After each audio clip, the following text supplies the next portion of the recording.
You're listening to Woo Sox Insider, presented by your Worcester Red Sox. Hello, everybody, and welcome back to another, delayed episode of the Woo Sox Insider podcast. As always, I'm TQ alongside Dylan McCaffrey and Dave Leonardi. Hand up. I'm going to take the full responsibility for no episode last week. You just said as always. TQ Right. as always, not as but always. not so. Wow. Yeah, you're right. As always, Dylan McCaffrey and Dave Leonardi. As sometimes your boy TQ. But yeah, TQ, you missed an electric show with everyone with gets a Robert mulligan. Malone. Yeah, no, it's true. It's true. I did not miss it. I listened to the electric episode with Robert Malone. That man is an enigma. He's everywhere and nowhere all at once. He does everything. He's unbelievable. He's a joy. I always say he built this place with his bare hands. Like, you know, families who are like, yeah, I inherited this house from my grandparents. My grandfather actually built it with his two hands. Robert Malone built a ballpark. Obviously, Robert Malone's grandkids are going to be here walking around their grandkids one day. Like, my grandfather, he built this park. Yeah, Robert's just going to be on the Worcester wall in a rocking chair. Just that's not true. The man can't stop. He's always looking for the next he'll still be new working. thing. Yeah, he's unbelievable. But there's been a lot going on at the ballpark. Right now, we're in the throes of, as you're listening to this, we're the one off day of a 12-game homestand over the course of 13 games, our second of the season, and I think our final double homestand of the season, right? Hopefully. Yes, thank goodness. No more 12 games in 13 days coming off of this. I gotta say, it gets us through these long stretches when the team can really catch fire, and when the team is going through what they have to go through. What really gets me going is TQ taking sideline hits. Last night was one of the most exciting days I've had on the broadcast, just watching TQ. He got about 10,000 steps in this park on Thursday night for our Nesson broadcast. My favorite TQ sideline hit of all time is still him getting pied. But I think last night we had you on 5 or 6 times. First to talk about baseball, and by I think the 6th inning, we were debating the world's greatest candy bar. Dave, what's your take? Because this was hotly debated. The game got out of hand fast, so we were looking for some stuff to talk about. But Dave, I think if there's anyone at the Worcester Red Sox that I need to know what their top 3 candy bars are, it's David Leonardi. So, I mean, number one, undebatable Charleston Chew. What? I've never had a Charleston Chew in my life. Are you serious? What? Neither of you have had a Charleston Chew? I thought that was like a made up candy for like cartoons. This is Eddie Money. This is Eddie Money right here. Eddie. Oh, we have to. How's it going? Eddie, we'll come. We'll got come the back. coffee hold for on, me. Hold on. We'll come back to. I know Eddie can't hear me because Dave's wearing headphones. We'll come back to the candy bar. Dave, I need you to talk to Eddie right now. Get Eddie over here right now. Get over Unplug here. the headphones. Unplug the headphones so he can hear me. Eddie, what's up? We're recapping last night a little bit. We were talking about our candy bar segment on the broadcast, but there is a much more important segment that happened that is all about Eddie Money. You almost got nailed by a foul ball that had an exit velo of triple digits. Walk us through it. Tell us what you were thinking.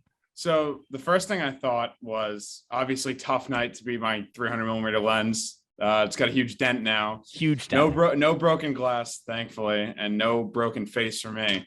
But I was recording the pitcher, so I wasn't even looking. And the ball didn't even hop, just straight off the bat, hit it right on the top of it, and then bounced right up. And then after that, I was trying to find the ball, and then I looked at the replay later, and Brian Bayo took the ball and chucked it into the crowd as hard as he could. I was like, oh my God, the ball is going to try and save that. Yeah. So line drive in the air on the fly off the camera lens. It went like 20 feet in the air off the lens. back onto the field, and Bayo just instantly walked out, grabbed it, tossed it into the stands souvenir. Yeah. Eddie, I saw the bounce that ball took, and I got to tell you, in my head, I thought, please tell me that hit Eddie and not the lens. Yeah. First thing that happened when I both are okay. First thing that happened when I got back upstairs was you go, is the camera okay? Come on. Is the camera good? I'm like, yeah, it's fine. I can see your face. Nothing's broken. I'm not worried. So we all found out after when we were watching the replay of it that Jim Kane and Tyler Murray were talking about Glenn Big Baby Davis's first pitch from the night before. And Eddie, you were getting video of the first pitch, and Big Baby really wound up and let it rip and lost his balance a little bit and almost hit you with almost got ran over. Like almost ran you over. So Jim and Tyler are saying, oh, and our fantastic videographer Eddie Monigan, we call him Eddie Money, almost got hit by Big Baby Davis. Next pitch, you get hit with a line drive. Yeah, that was pretty crazy to hear when I listened back to it. I couldn't believe that, like, right as they were talking about me, almost got hit again. But I think from now on, they got to keep the talking down a little bit with my name in there. You got to go full Will Smith on it. Keep my name out your mouth. Definitely. Wow. Well, that's glad incredible. You're okay, Eddie. We got footage of it, right? Yeah, definitely. I got it right here.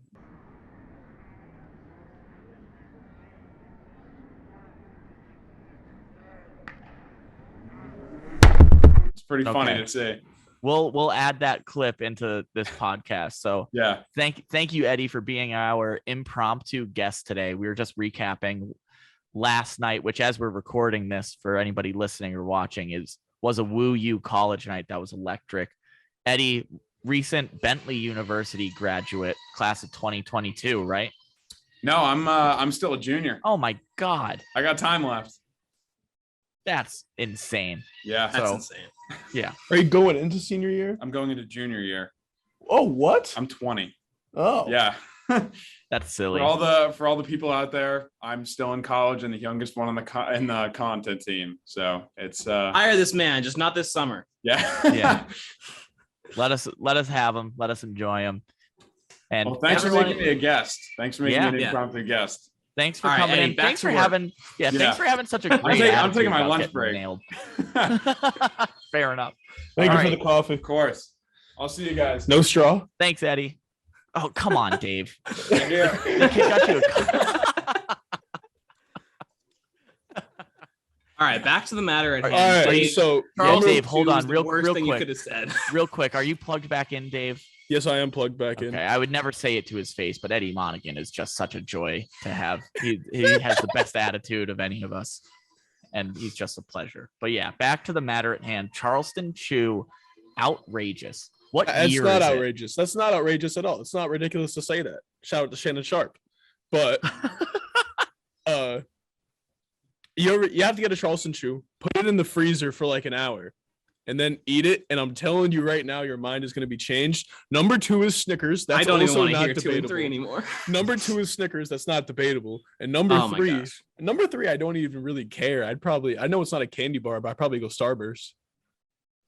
That's a candy. Yeah, we'll take that as candy. That counts. Yeah, I think just overall candy. Decaf. What are you? I'll go 3, 2, 1, and this is going to be a little egregious. Not as egregious as the Charleston Chew. It's changed a lot through my life as an avid the most blasphemous answer lover. I've ever heard, Dave. Okay, what's your number 1 then?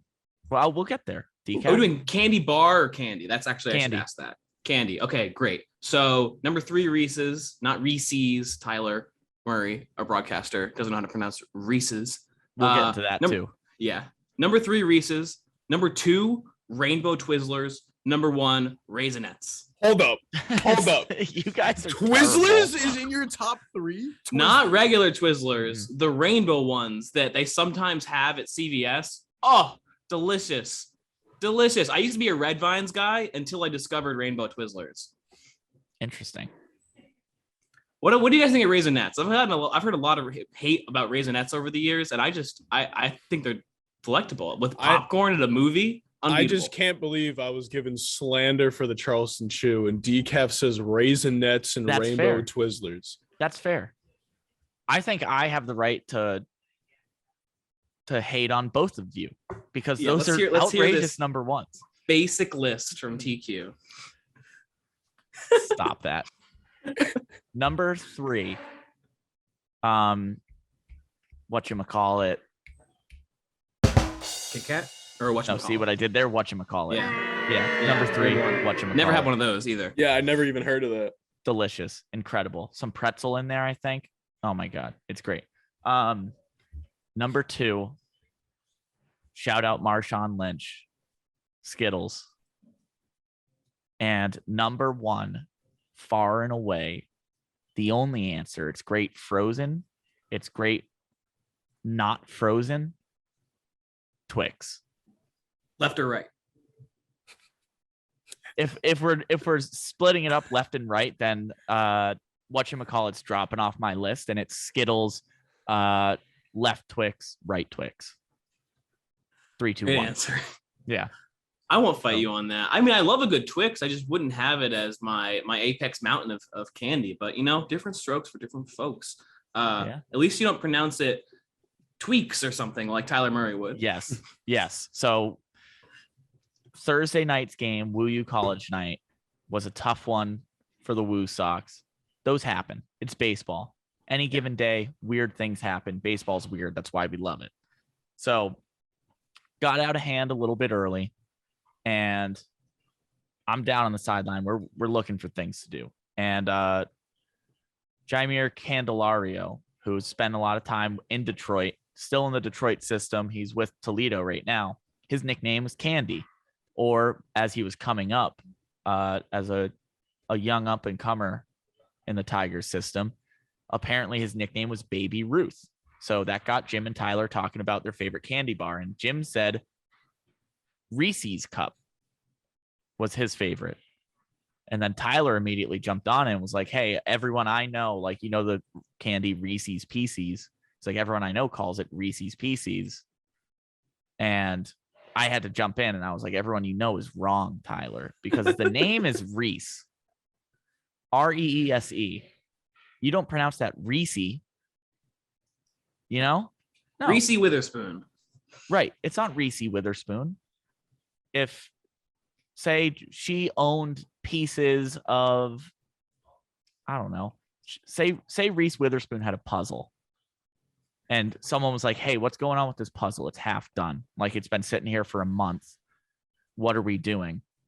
You don't say, oh, those are Reese's Pieces. Don't touch those. No, those are Reese's pieces of that puzzle. That's just how the English language works. We took time on the broadcast last night to make this distinction, and now we've taken time on the Woo Sox Insider podcast. It's important for all of the fans and the supporters of this organization know that we take these things seriously, and we're not going to let the broadcasters come on and give a false impression of what this organization is. We are a hard-hitting news podcast, and this is public information that they need to know. I will say, on top of all the candy bars, though, have you guys had a chocolate eclair table talk pie? No, I have not. They are unbelievable. They're unbelievable. It's like a Boston cream pie type little pie. You must really love chocolate eclair table talk pies, because I think this is the second or third time they've been mentioned in an episode. So this is the dozenth time I've heard. Whenever someone says table talk, TQ pokes up chocolate eclair. There's a new commercial we just added to our lineup on Nesson where the different table talk pies are playing the positions in the field. It's and awesome. TQ the whole time is just wait for it. Yup, chocolate eclair taking the mound, getting the win. So the first time, like, I don't see enough people eating chocolate eclair pies. I see the apple everywhere. I see the lemon everywhere. So I'm watching the commercial that Table Talk sent over to us, and the commercial's electric. Like, they're at Polar Park. It's just the pies like getting into position, and they go around the infield, and I'm like, is even Table Talk gonna snub chocolate eclair? Nope. Chocolate eclair's the ace. He's taking the hill. It's a great commercial. I put it at the front of our show because it gets you in the mood for baseball and for Polar Park. Because when you think of Table Talk pie, those are the two things you think of. Yeah. And so the last thing I want to bring up from the broadcast last night, because despite the score, I think it was a really fun show we put on. And the best kept secret of Polar Park so far might be Woo U College Night over in the Craft Corner. There was a Jenga game going on that was twice my height. They took all three like collections of blocks of 3 different Jenga games going on, which we have every Thursday night for Woo U College Nights in the Craft Corner. There's giant Jenga, there's cornhole, there's giant Uno, a lot of games, a lot of beers, even free nachos for anyone who's a member of the Woo U student loyalty program yesterday, pregame. Unreal free deal. T-shirts for the class of 2022. Free T-shirts for the class of 2022, ridiculous. But the giant Jenga game is going on, and what a moment. It was up. They said they were playing for an hour and a half, and it just kept going. It was on like there were like 7 or 8 different layers that were standing on one block in the middle, and the wind is howling last night. The thing is just weebling and wobbling, but it won't fall down. When I'm sitting up in the control room and TQ's on the field and in the pit trying to come up with sideline hits, we'll be going back and forth all game. Like, maybe this reliever, he's going to come in. I can do a hit on this. I can talk about, this guy, his runners on average with runners on base. TQ and I are going back and forth. He goes, wait, I got something better. A minute later, he's on the Craft Corner. Just, guys, huge Jenga game. Need to discuss it.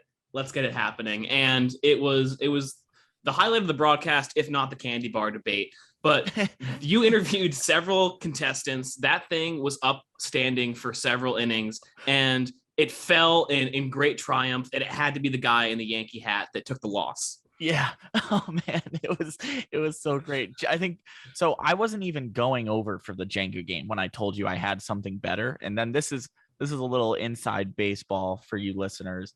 The beauty of live production. I was going over to the Shearwood Diner where Creative Cakes just moved in, and they're selling like chocolate covered Oreos, parfaits, iced coffee, hot coffee. Creative Cakes, which is in the Worcester Public Market, moved a little spot into the Shearwood Diner, and it's awesome. So we were talking about candy for 2 innings. So I was like, you know what? There's not much I can do in the photo pit right now. Let me go over to the diner. I'll bring some candy up to Jim and Tyler, because Jim called me out, or Tyler called me out. I can't remember who, and said like, TQ's not going to share his Twix with either of us. He loves them so much.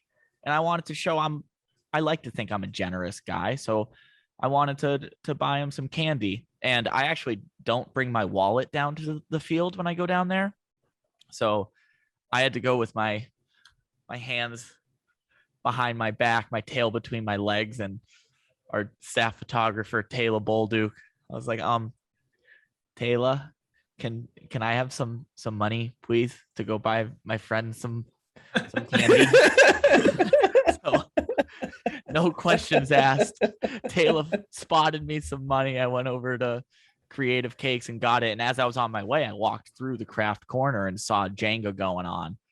So I turned my mic on, and you don't hear me on the broadcast until our audio engineer, Ben Burns, pushes my mic up live, but Mike DeMars, our director, can hear me no matter what, even if the broadcast can't hear me. So I turn my mic on and I go, Mike, giant Jenga going on the Craft Corner. It's outrageous. Need this. And then right away, Mike just comes back on and he goes, camera 7. And then Tyler tosses to me, and then we're just talking about Jenga. And this dude who's like 7 feet tall in a Hulkmania shirt. Everyone else is like standing on the stools, which we don't encourage, but they were doing it very safely. We had Woosok staff around guiding them, holding the stools down, making sure they were all right. Everyone's like trying to get high enough to keep this Jenga game going. And this guy in the Hulkmania shirt doesn't need a stool. He's reaching 8 feet in the air and just tapping out Jenga blocks. He comes up next to me. And I go, how long has this game been going on? And he gets right in my face. He just goes, who are you talking to? And I just lost it. I got so flustered. I didn't know what to say. I just Are you talking to me? I just wanted No one else how, here. I just wanted to know how long the game was going on. He's like, who are you talking to? The radio? No. I have other people in my ear coming up being like, can I talk into the microphone? It was just a party going on in the craft. It's a party corner. on the craft corner. Yeah. I can't get over that you were like, Taylor, the broadcasters don't think I'm generous. I'm going to need $20. They think that I am not a giving person. So I'm going to need you to give me money so I can prove them wrong. That actually, I'm glad we're talking about this because I forgot to pay her back too. So I'm going to do that right now. If anyone wants to also pay Taylor back on my behalf, her Venmo is open. It's Taylor_Bolduke. So God. We got a lot of stuff coming up this week. More Jenga, hopefully, more candy, hopefully, but not just baseball. We had a great time with Rich Gedman handing out bobbleheads, his own bobbleheads himself, signing autographs. That was a sight to see. I don't know when the last time he came to a park was for a bobblehead, and the bobblehead himself was handing them out to you. What a treat that must have been. That was a really cool moment right outside of Gate D next to the team store. And when you look outside of Gate D, Green Island Boulevard, the street that was just built along with the ballpark last season. If you look straight down Green Island Boulevard, there's a brick building at the end of it on the left side.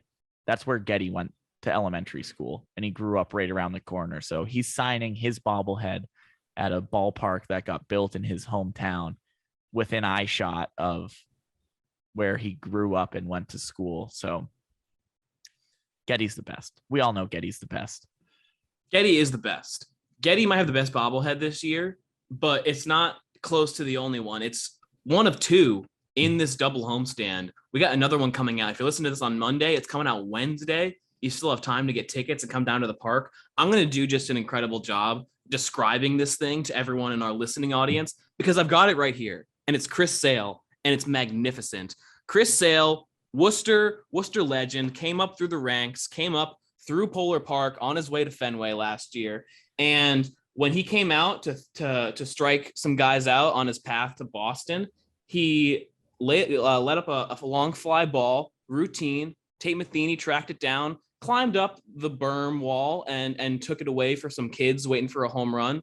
And Chris Sale's reaction to that robbed home run is this bobblehead right here, hands up in the air, the camera shot from Nathan Lucchino from high third base, showing Chris Sale reacting to that. I think that he might have paid Tate out of pocket. I heard from our clubhouse manager in the locker room for that as a little reward, sponsored by Wormtown Brewery. This is one of a 2 bobblehead collection. You'll see that there's a little tab in the front of it. It's going to connect to another bobblehead to be named later. Am I allowed to even announce this yet? Are we going forward with it?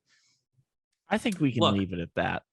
I'm going to leave it at that. This is an incomplete set. It's one of 2, and you're going to want to get this one and the next one. So make sure you come down to the park on Wednesday, this Wednesday. I don't have the date up. I don't never know what day it is. It's the 22nd of June. Summer solstice. You'll be at Polar Park collecting a Chris Sale bobblehead. What's better than that? Wow, you went from not being able to name the date to saying it's the summer solstice. That's incredible. That might be wrong. It might be the 21st. I think it might be. It's a thought that counts. Right. That's what a great bobblehead to have. It's always incredible to see a pitcher with such talent just try to make his dreams come true through Worcester, and that's exactly what happened with Chris Sale. A lot of people were wondering, will he be up in Boston, as any young prospect? But I think we all saw that day that kid was going to make it. Yeah, he was going to make it. He's the little engine that could.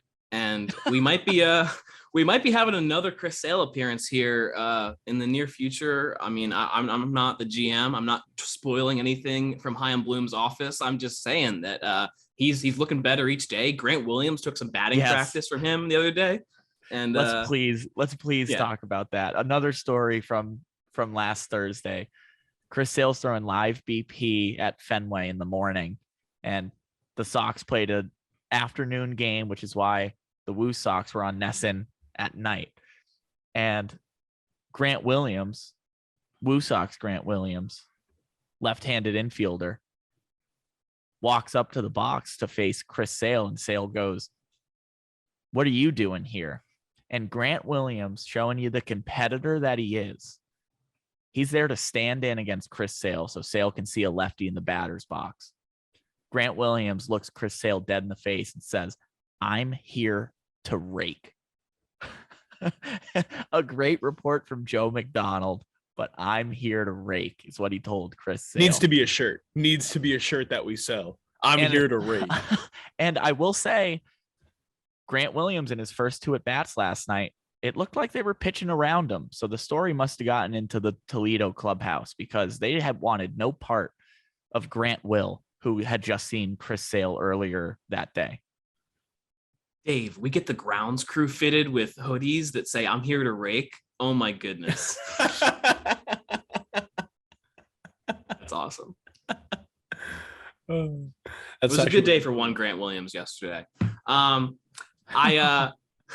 want to make sure that I get something else in here. We got the 4th of July coming up, obviously in July, I think about 4 days in, and we're going to have fireworks at that game. It's a Monday game. We've never played a game on a Monday at this park, and we're going to play one on Monday, the 4th of July, on the day itself to have 4th of July fireworks. We're going to be wearing these hats, which I just ran and got from the team store. These are so fresh. I've seen many different editions of like the 4th of July hat, stars and stripes, but this is so clean.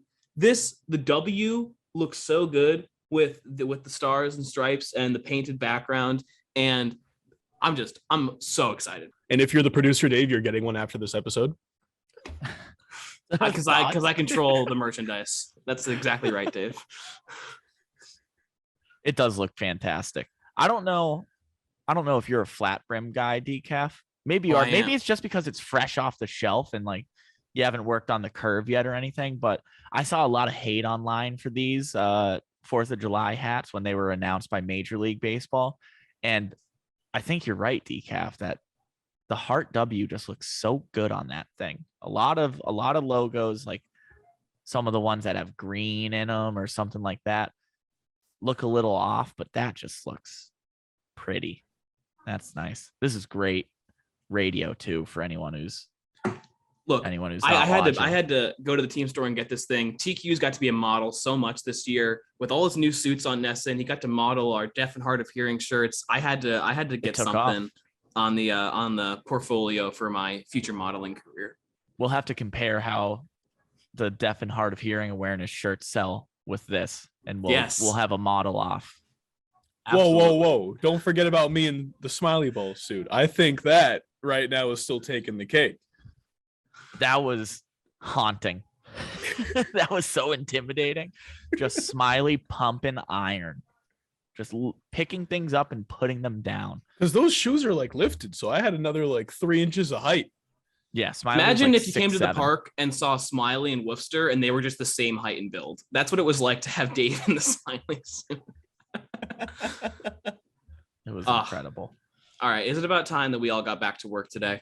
I think it is about time we all get back to work, but it's been a wild homestand already. We're only halfway through. We've seen Big Baby Davis. We've seen Giant Jenga on a Woo U college night. We've seen so much. We've seen a Getty bobblehead. We're gonna see a Chris Sale bobblehead. So get your tickets at WooSox.com, at WooSox.com, or at the ticket office here at Polar Park, or you can call 508-500-8888. That number again, 508-500-8888. Sorry about last week. That's my bad. Look at him. He's gorgeous. Chris Sale and Decaf. Hi, everybody. We'll see you soon. Thanks for listening.